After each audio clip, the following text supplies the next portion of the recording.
نون league کے رہنما احسن اقبال اسلام آباد میں میڈیا سے گفتگو کر رہے ہیں۔ منصوبے کو نقصان پہنچانے کے اور کروڑوں روپے کا نقصان کرنے کے جرم میں آپ کو انشاءاللہ تعالی سزا بھی ہوگی۔ باقی ابھی بجٹ جو پاس ہوا ہے اس میں حکومت نے اپنی خفت مٹانے کے لیے مختلف قسم کے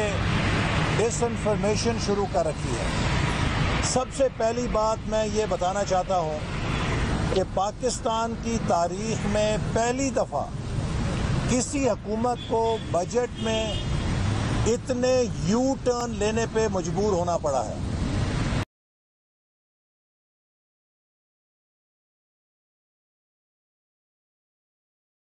ڈیوٹیوں کے ذریعے نافذ کرنے جا رہی تھی،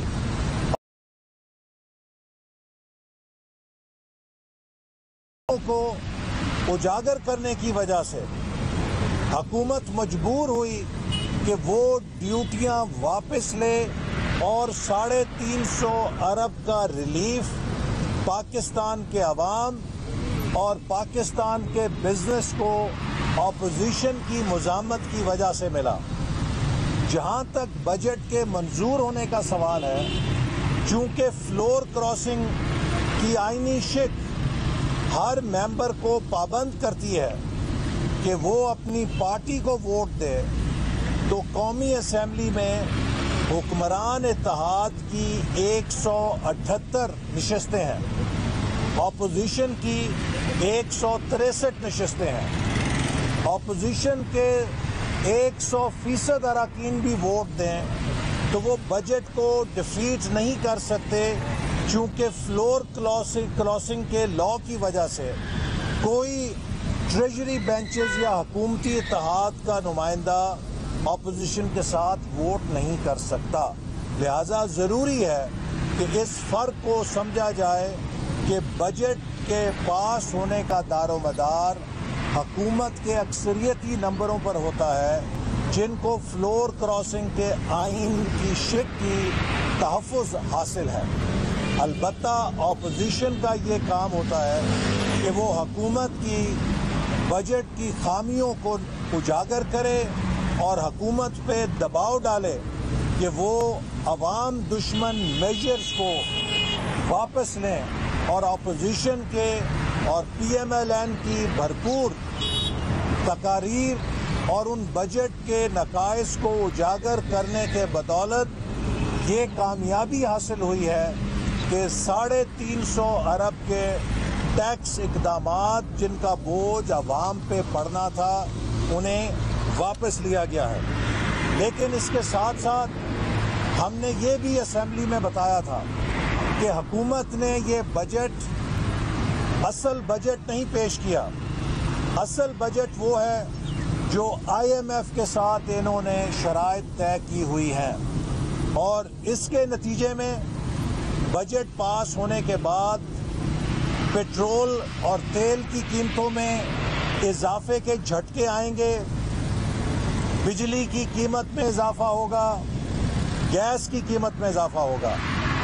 اور آپ نے دیکھا کہ بجٹ پیش ہونے کے چند دن کے بعد 2.25 روپے لیٹر کا حکومت نے ایک جھٹکا لگایا، اور اب 6 روپے لیٹر مزید اضافے کی سمری بھیج دی گئی ہے، اور وزیر اعظم صاحب کمال مہربانی کرتے ہوئے عوام کے اوپر ترس کھاتے ہوئے اس 6 روپے کی جگہ 3 یا 4 روپے کے اضافے کی منظوری دے کے ایک اور جھٹکا لگائیں گے۔ پاکستان میں جو مہنگائی ہے اس کی ایکویشن میں مہنگائی پیدا کرنے میں سب سے بڑا رول پی او ایل پرائسز کا اور یوٹیلیٹیز کا ہوتا ہے۔ یہ وہ کاسٹ پش فیکٹرز ہیں کہ جو افراط زر میں تیزی کے ساتھ اضافے کا ذریعہ بنتے ہیں۔ تو یہ حکومت اب سارا سال عوام کو بجلی اور پیٹرول اور ڈیزل کے قیمتوں میں اضافوں کے جھٹکوں سے مہنگائی کے تحفے دے گی۔ اسی لیے شاعر نے کہا کہ ہیں کواکب کچھ، نظر آتے ہیں کچھ،